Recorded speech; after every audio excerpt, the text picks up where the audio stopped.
Yes. Can you get Yeah. the leads, She'll follow and then up. it'll just start counting. Exactly. Okay. And so I can stop it for now. Good afternoon. I'd like to get this meeting of pain-free MCs started. It looks like we have a mostly full agenda today. We're really looking forward to Gary's icebreaker speech today. So it looks like we have all of the roles filled. If anyone has their competent leadership manual here and you do have a role, don't forget to give that to somebody so they can review it for your role today. We have one quick announcement for next week's meeting. I don't believe we have any speeches signed up just yet. So if anyone wants to give a speech next week, you want to? Okay. And so we do between 1 and 3 speeches per week. So if anyone else wants to, just let me know and we can. I don't know if Jason has completely handled the responsibilities to Ronzon for the VP of Education role, but also between the two of them, I'm sure that get on the roster. Other than that, just a reminder that Telly is this coming Saturday. We have a few members still in, which is great. I believe you can still sign up at the door if you wanted to go Saturday morning.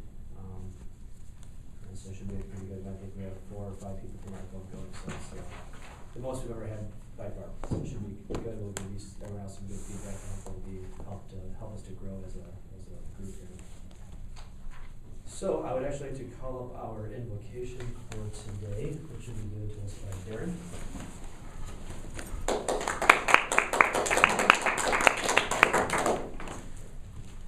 This invocation comes from a credo that Marilyn Carlson Nelson used to promote at Carlson Companies.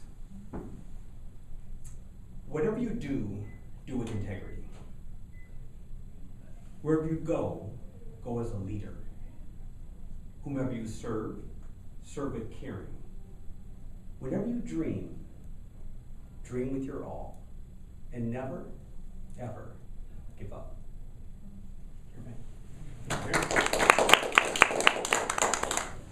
Very good words of wisdom. Without further ado, I'd like to call up our toastmaster for today and make a special thanks to Matt for signing up at the last minute at about 9:30 or so this morning. So, thank you, Matt. John, as you mentioned, we do have a pretty full agenda today. Apparently, not all of you got the memo about business attire. For those with position meetings today, it's a common thing. At any event, I will call up for word of the day, Marilyn Miller. Thank you very much.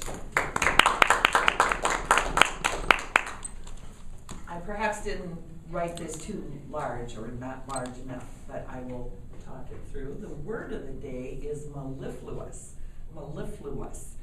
Part of the reason I chose it is because I think it's a little hard to say.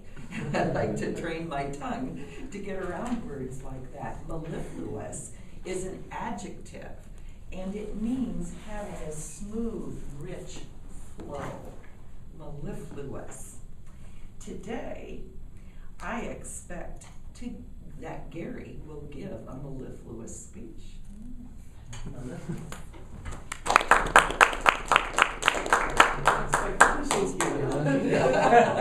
I set the bar for you. Hopefully we'll have a mellifluous meeting as well, with smooth transitions. So with that, I will transition over to the general evaluator, Jim Engel, to go over his role.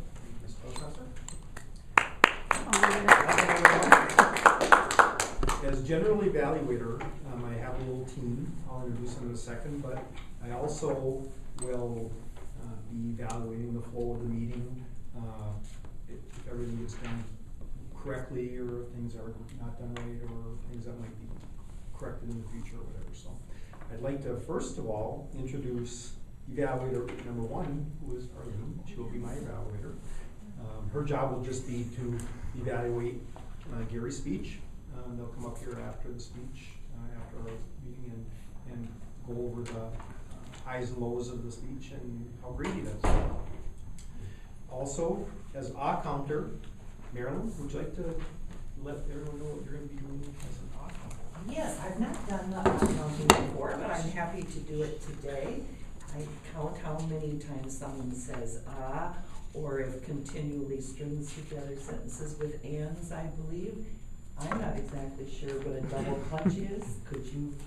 And double clutches if you were to start a sentence over again.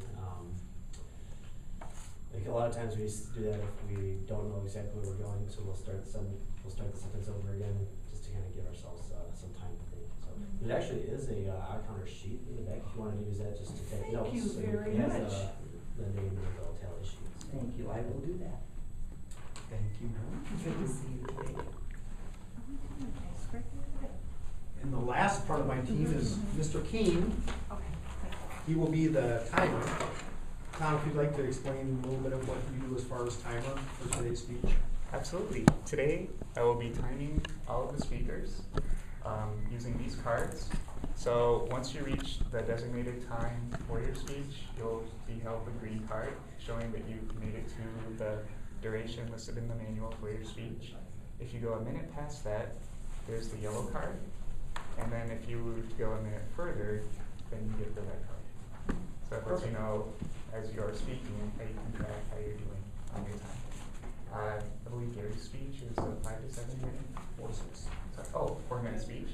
And then the table topics are generally about 1 minute. Perfect.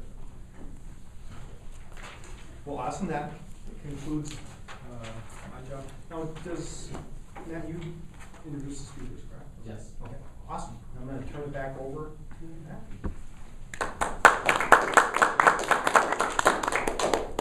I just want to make one addendum to what Tom had mentioned. Table topics are between 1 and 2 minutes. So that'll be the goal timeline for that one. And then since it's 4 to 6 minutes, it should be 4 green and then 5 yellow and then 6 green. Just so we're all on the same page. Without further ado, I'd like to introduce our speaker today, Gary Gillette. He's doing his icebreaker speech today. It's about his childhood, and while he doesn't have an official title for it, he says that if he did, it would be events that led to the best decision of my life. Gary.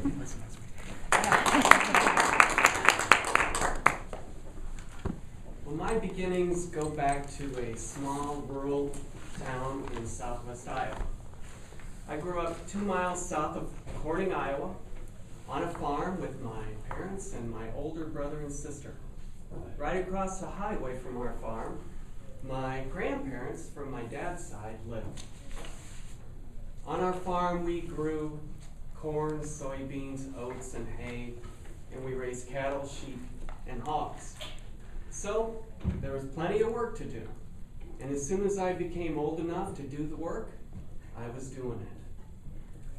I was driving a tractor before I could even push in the clutch for my dad and my brother to pick up hay. Then once I got to be old enough, I was picking up the hay. Some of the other summer jobs that we had on the farm were cutting thistles out of our pastures, pulling weeds out of our soybean fields, and building or fixing fence. One of the good things about my childhood was that my grandparents were so close by.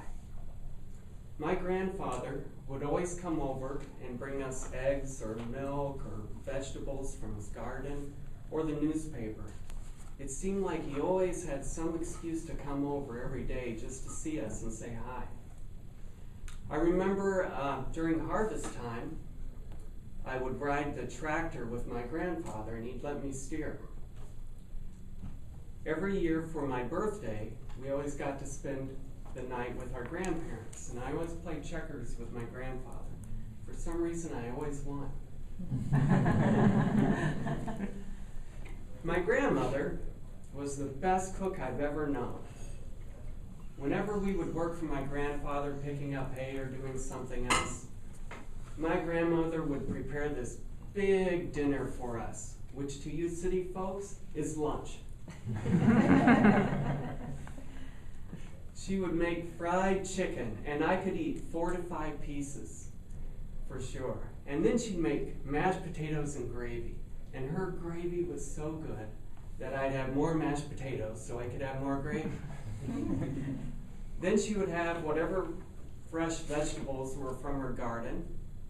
And she'd always have bread and her homemade strawberry jam, which again, I'd always have some bread for that strawberry jam. Some of the not so good things about my childhood also existed, and one of those was my dad. My dad was a very, very hard-working man, and he could fix anything. He knew how to do plumbing, electrical, engine repair, building repair, welding, tire repair. He could do it all. So he worked us very hard as kids, but my dad was also a very angry man, and he had a bad temper, and he would yell and scream at us a lot. My dad always had a job in town as well as working on the farm. So there was a lot of responsibilities that the kids had to take because he was working in town. So we worked very hard. But my dad, some good things that I remember about my dad is that whenever he borrowed anything from the neighbors, he always returned them in the same or better condition than when he got them, because if they were broke, he would fix them. Another bad thing about my childhood was high school. I hated high school. I was small and I got picked on and teased a lot. I didn't have a car in high school, so I took the bus all through my senior year. And I didn't even have a girlfriend in high school. Once high school was over, I couldn't wait to leave that little town of Corning, Iowa, and get away from my parents and all my high school classmates. So the next step was Iowa State University. I went to Iowa State and moved into the dorm my freshman year, and I had all the freedom I wanted. All I had to do was get good grades and not be arrested. At the time, the legal drinking age was 19, and in November of my freshman year, I hit it. I couldn't believe how many parties there were at college, and I went to a lot of them. In fact, in our dorms we had parties with kegs of beer. Yeah, that was allowed back then. And there were all the girls and all the dances. But after going to these parties over and over and over for a couple years, I kind of thought, gee, these parties all kind of seem to end up the same. I get drunk, I try to pick up girls and am unsuccessful. And then I go back to my dorm room. Well, in my second year of college, I met a group of people that they were a little different. They had a lot of fun, but they didn't drink. And I thought, well, that's kind of weird. But I'll give them a try. And I found out that they were Christians, and they were very genuine. And my brother became part of their group, so he would invite me to events that they would have, and I would go and attend them. And the thing I liked about it was they accepted me just as I was. I've never met people like that before. But still, they didn't push their beliefs on me. I grew up, I didn't go to church. I didn't really know anything about God or religion. I did know my grandparents went to church, so I always considered myself a Methodist because they were. Well, in my third year of college, I made the decision that changed the rest of my life. I became a Christian myself. And since then, that's been, I would have to say, the best decision I've ever made. I'm now married. I have a 12-year-old son, a 2-year-old daughter, and we have our struggles just like everybody else. But it's nice that I have the support of other people at my church who have gone through many of the same struggles that we have. Toastmaster?